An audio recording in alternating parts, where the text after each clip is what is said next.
Recentemente, um homem de 30 anos foi parar no hospital após ter o pulmão perfurado pelo uso de cigarros eletrônicos. Uma tomografia constatou a lesão no órgão e ele precisou ficar internado por 11 dias, sendo 3 na UTI. Agora vamos conversar com o pneumologista, Dr. Diego, e esclarecer os perigos dos cigarros e por que isso acontece. Seja muito bem-vindo. Obrigado, Regina. A gente já sabe que cigarro não faz bem e tal, mas algumas pessoas insistem em achar que o cigarro eletrônico é inofensivo. Pois é. Não é.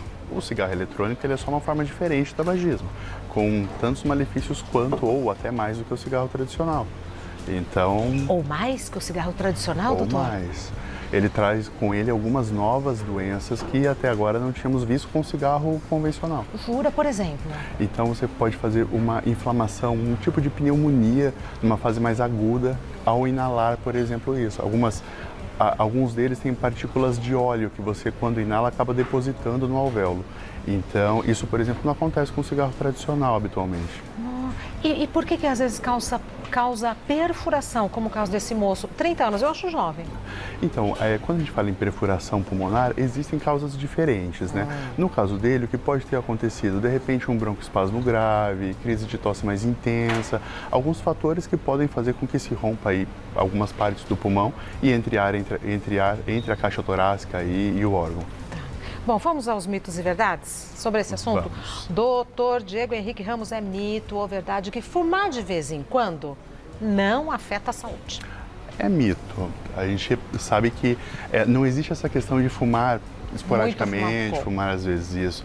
Algumas doenças você precisa ter o fator cumulativo, então ao longo dos anos que você vai desenvolver. Outras você pode desenvolver, por exemplo, vamos supor que você seja asmático, está em tratamento, você fumou um final de semana, você pode entrar em crise, pode ter descontrole da doença. O dano pode ser grande. Exato. O que é essa imagem? Essa Pulmão de quem fuma, pulmão de quem não fuma? Exato. Credo, doutor Diego. Então você vê aqui que esse pulmão escurecido é deposição de pigmento, de antracose, isso... O pulmão fica assim dentro da pessoa? Fica, ao longo dos anos ele pode ficar desse jeito. E você vê que assim, a diferença do pulmão normal, né? É muito grande. Acaba perdendo a funcionalidade do órgão. A coloração, a textura. Muda tudo. O tamanho. Aqui a gente está vendo um pulmão escurecido e um pulmão normal? Isso, aqui você tem, desse lado, o sistema respiratório ele tem os dois pulmões e aqui esse caninho é como se fosse a traqueia, né?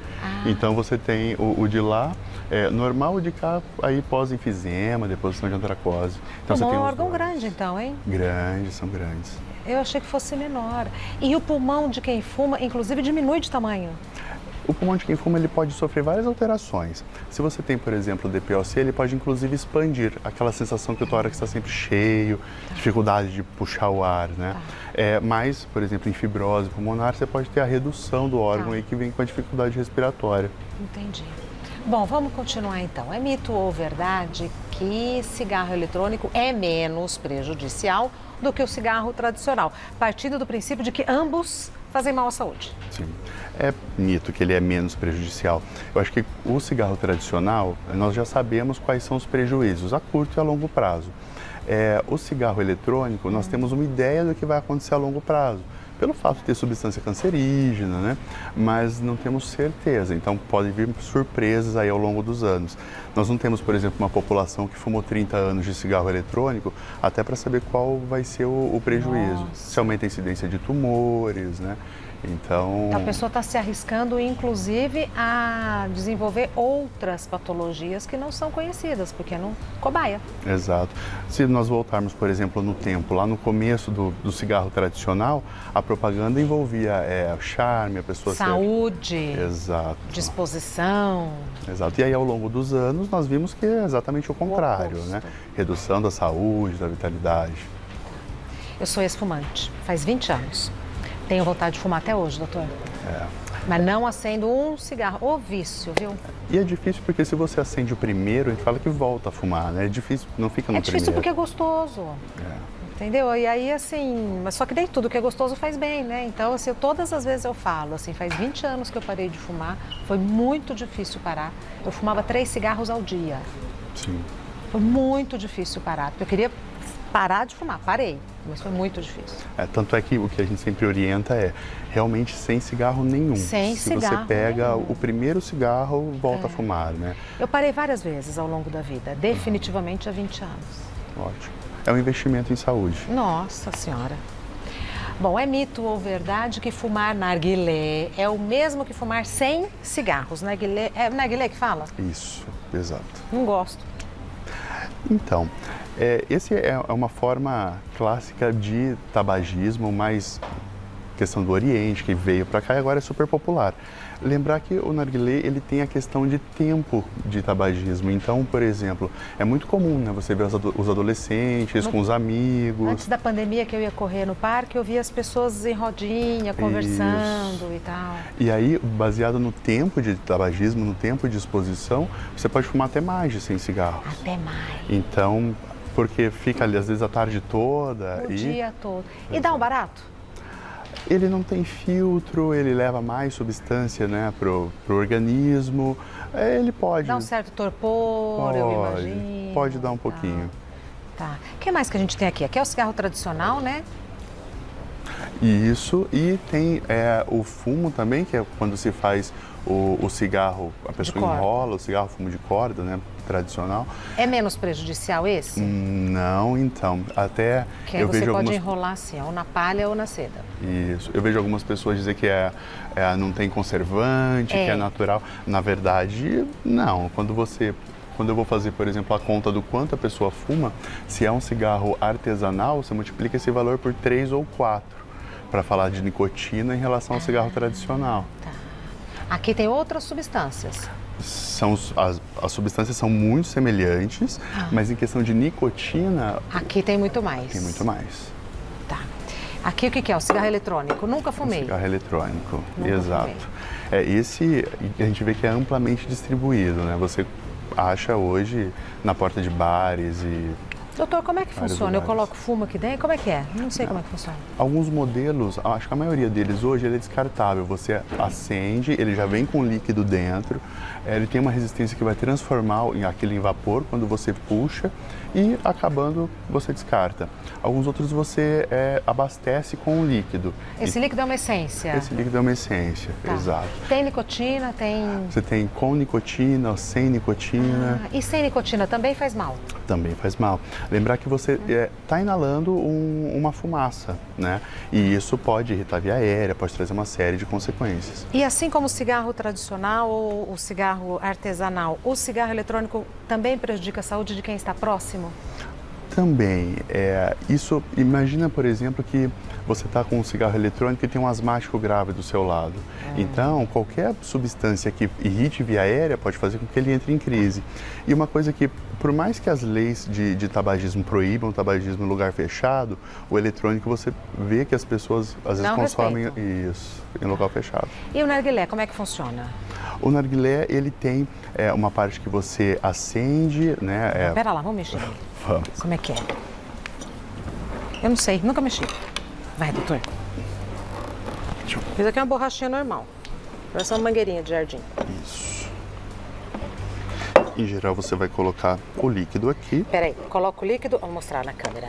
Coloca o líquido aqui. Isso, deixa eu ver esse modelo. Aí esse líquido é o quê? Uma essência também? Esse líquido, ele pode ser água e geralmente ele vem com uma essência junto até para dar um gostinho. Um gostinho, exato. E... Aí fecha aqui. Exato. Aí eu aspiro por aqui. Aspira por aqui. E aqui? Deixa eu ver esse modelo. Aqui geralmente vai o carvão, a parte onde queima, para você produzir daí a fumaça. Aqui vai o carvão. Isso, em geral aqui embaixo. Que esquenta. Esquenta, exato, e aí você traga. E traga isso? Nossa, deve ser uma bomba. Algumas pessoas falam que não traga e você só coloca ele na boca, mas o efeito prejudicial para a saúde acaba sendo o mesmo. É? Então tragar ou não tragar é quase a mesma coisa? A nossa mucosa oral, ela pode absorver, tanto é que não pode fazer medicação. Então, o tragar ou não é certeza que você não vai ter nenhum prejuízo. Pelo contrário, você absorve. Eu posso, então, prejudicar a mucosa da boca e não no pulmão. Mas eu posso... Mas, por exemplo, as substâncias que são potencialmente cancerígenas, você vai absorver pela mucosa oral também. Tá. Então, tudo aqui faz mal. Tudo. Assim, nós não temos uma forma de tabagismo que seja segura. Ótimo. Tá? Então, tudo que você faz combustão, acaba inalando, isso de uma forma ou de outra pode prejudicar. Eu acho ainda que tem um outro fator no caso do narguilé que vai passando de boca em boca, gente. Oh, meu Deus. É o risco biológico, né? Porque imagina se você tem 6 amigos fumando e um tá com Covid, influenza... Herpes. Né? Bom, continuando então. Quer dizer, fumar não é um bom negócio, né, doutor Diego? Não adianta. Não é bonito, não é charmoso, é caro. É mito ou verdade que algumas marcas de cigarro são piores do que as outras? É mito. Escuta muito falando que eu fumo um cigarro que é mais fraco, ou não, fumava um cigarro mais forte e mudei. Mas, na verdade, todas as substâncias que causam problemas, elas estão presentes em um ou em outro. Seja mais fraquinho ou mais forte. O que acontece é a sensação da pessoa, às vezes, que o cigarro ele é mais forte ou tem menos, digamos, sabor, mas no fim é igual. E esses cigarros que são contrabandeados? Você imagina que assim, nós temos uma regulamentação, né? Essa indústria ela é regulamentada. Quando você tem, por exemplo, um cigarro contrabandeado, é uma coisa que está fora da regulamentação nacional. Então você pode estar ingerindo outras substâncias, exatamente. Tá. Então a gente tem as leis que regulam o que pode ter de substância, qual que é a concentração. Quanto é que está um maço de cigarro, em Muito média? Varia de 12, 15, depende caro, mais. Né? É caro. Para quem fuma um maço por dia. Quando você multiplica por 30 no fim do mês... Fora o dano para a saúde, que aí é... Isso que a gente está vendo, o que é, doutor? Vixe. A fumaça? Agindo no cérebro e no Esse pulmão? daqui você vê que, por exemplo, a pessoa ali, quando ela puxa, né, a fumaça, isso vai direto para o pulmão. O pulmão, ele vai absorver isso de forma rápida, jogar isso na circulação, então a nicotina é absorvida, o coração está bombeando e vai direto. Então, ali a gente tem receptores, né, de nicotina, né, no cérebro, que daí vai fazer o efeito ali do cigarro. Por isso que é tão difícil parar, porque o cérebro é alimentado pela fumaça. E aí ele pede o cigarro quando você deixa de fumar. Exatamente. Por isso que em algumas situações a pessoa fica muito condicionada. Por exemplo, uma situação de estresse, falar, eu vou fumar um cigarro porque relaxa. É exatamente esse mecanismo. É a associação. Você fuma aquilo, em poucos segundos a nicotina já está lá fazendo o efeito dela. Então, assim, no meu caso, pelo menos, parar de fumar exigiu mudança de hábitos. Sim. Então, eu não podia fazer as mesmas coisas que eu fazia quando eu fumava. Então, eu tive que... Pequenas coisas eram o gatilho. Você precisa se policiar, porque parece que é automático, né? Por exemplo, ao atender um telefone e pegar uma xícara de café, parece que você acende o cigarro sem pensar. Eu não sei hoje, né? Mas na época, assim, também tinha uma coisa... A hora que você pega um cigarro e pergunta para outra, fala para outra pessoa, quer fumar? A pessoa fala, quero, já enturmou. Exato. Pronto, ali o papo já está meio caminhado. Social. A questão social também é muito forte. Então, às vezes, mudar um pouco o grupo de amigos ou onde encontrar esses amigos. Né? Ou, às vezes, por exemplo, você acorda, faz o café, vai para a varanda e acende o cigarro. Talvez tenha que tomar esse café nos primeiros dias em outro local. E sempre lembrando, olha, hoje eu não vou fumar. Exatamente. Vamos fazer para o doutor Diego as perguntas que o pessoal de casa mandou para a gente, porque esse é um assunto que sempre chama muita atenção. E é sempre muito frustrante quando a gente tenta parar e não consegue. Eu acho que a primeira coisa que eu digo quando a pessoa quer parar de fumar é exatamente assim. Tome a decisão e a partir daí a gente tem algumas formas de ajudar, né? Então, essa questão do comportamento que nós comentamos, realmente ela é muito importante, porque invariavelmente, às vezes a pessoa acende um cigarro sem pensar, sem estar no enfoque que eu preciso parar, e acaba vindo de forma automática. De bobeira, né? Exato. A primeira pergunta quem mandou foi a Vânia. O meu pai tem 57 anos e parou de fumar há 3 anos. Ele já teve um infarto. As chances dele ter algum problema pulmonar é maior? Olha, toda pessoa que fuma e deixou de fumar, ela precisa fazer exames para saber como é que está o pulmão, como é que ao cessar o tabagismo. A gente sabe que, por exemplo, o risco de câncer de pulmão, ele se mantém elevado mesmo alguns anos após. Por isso que hoje tem a recomendação do screening de tumor de pulmão. Como, por exemplo, tradicionalmente as mulheres fazem mamografia para saber a questão de câncer de mama. Então, quem fuma anualmente faz exames para saber sobre câncer de pulmão. Para controlar. Exato. O pulmão se regenera? Não, quando a gente fala, por exemplo, Ai, não sei. são algumas situações. Quando a gente fala em tabagismo, o que você perdeu, por exemplo, de função pulmonar dificilmente retorna, né? Um órgão vital. Exato. Um órgão vital. Próxima pergunta, da Selma. Meu marido fuma muito. Oh, que coisa, hein? Eu peço para ele fumar longe de mim, mas não adianta. Fumantes passivos correm os mesmos riscos que um fumante ativo? Corre. O fumante passivo, ele está inalando os mesmos produtos, talvez numa menor quantidade. É importante, todo o ambiente que ele é fechado, ele é restrito, a pessoa vai ficar inalando aquela fumaça ali. Então, inclusive, nós temos pacientes que nunca fumaram, mas têm doenças pulmonares decorrentes. Por conta de ser fumante passivo. O clássico são, por exemplo, esposas, exato, que o marido fumou durante muitos anos, inclusive na cama, no quarto, e acaba aspirando aquela fumaça ao longo do tempo. E a predisposição, às vezes ela tem uma predisposição a ter um DPOC, uma doença pulmonar, né, obstrutiva crônica, ao aspirar fumaça. Então, para a Selma, talvez seja interessante estabelecer alguns limites, né? Onde pode fumar, onde não pode. Exato, de preferência locais abertos, não fumar dentro de casa, usar a sacada ou parte externa da casa, não fumar no carro, né? Isso já ajudaria a não a expor ao cigarro. Há tantos riscos. Próxima pergunta é enviada pela Júlia. Toda vez que alguém fuma perto de mim, começo a tossir e tenho pigarro na garganta. Também tenho falta de ar. O que eu posso fazer? A fumaça do cigarro pode desencadear asma? Olha, até pela pergunta, talvez ela tenha um histórico de asma na infância, tudo. O cigarro, ele não desencadeia, mas ele é um fator irritativo. Então, se fumam perto dela e começa falta de ar, tosse, realmente ela pode ter asma e aí está exacerbando pela fumaça. Então ela tem que sair de perto. Tem que sair de perto, tem que evitar. Todas as pessoas que têm, por exemplo, asma, precisam evitar a exposição à fumaça. Seja de cigarro, de charuto, do que for. Do que for, cachimbo. exato. E aí narguilé. a pessoa passa por chata, né? Mas ela está preservando a própria saúde. Concordo. Então, Concordo. aqui no Brasil nós temos leis rígidas para tabagismo, né? Lembra antes que podia fumar no avião, no restaurante, gente? Você estava comendo aqui, a pessoa sentiu o cigarro ali. Era um absurdo isso. Exato. Na sala de aula. Então, o Brasil, ele é exemplar no mundo em relação à cessação de tabagismo, né? Os índices de cessação são grandes, tal. Quando você vai, por exemplo, à Europa, você ainda tem uma liberdade maior. Na Espanha. Ainda se fuma em restaurante, né, em ambientes fechados. Agora, espero que o eletrônico não faça o contrário, né? É verdade, porque o doutor até mencionou que às vezes o cigarro eletrônico é aceso em ambientes fechados. Eu acho que até pela questão do odor não ser tão forte. A gente não percebe que a pessoa está fumando. Exatamente. Mais uma pergunta, da Laura.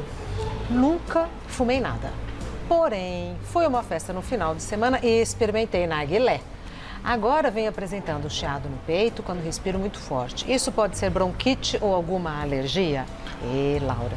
Olha, a questão de alergia é mais difícil, mas pode ser uma bronquite, uma reação inflamatória brônquica, sim. Na primeira vez? Porque imagine que a pessoa nunca se expôs.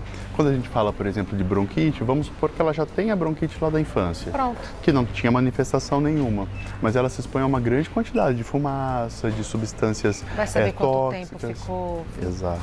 Então, mas Laura não pode fazer. É de bobeira que a gente começa. Exato. É de bobeira que começa e depois não sabe o ônus que vai ser. Exatamente.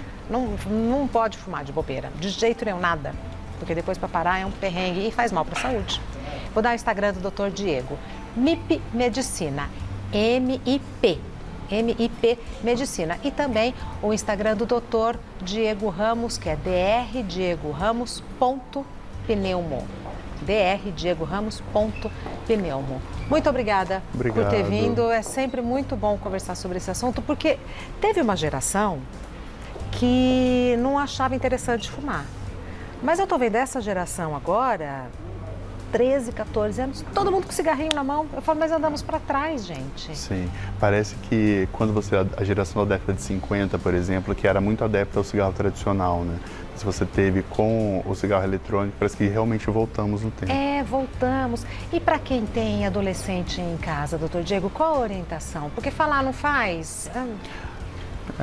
Eu acho que sempre orientar que isso é sim um vício, né, que traz as consequências de saúde, as consequências financeiras. Também tem essa questão de exposição biológica, que o eletrônico também às vezes passa de pessoa para pessoa. Então, orientar sobre os riscos. É feio. Fala que é feio. Ai, quando a gente fala é feio fumar, isso pega, né? É feio fumar. Nossa, não tem charme nenhum. Horroroso. Muito obrigada por ter vindo. Até breve. Obrigado, prazer. Ai, eu custei tanto para parar de fumar. Quando eu vejo alguém acendendo cigarro, me dá vontade de falar, não faça isso.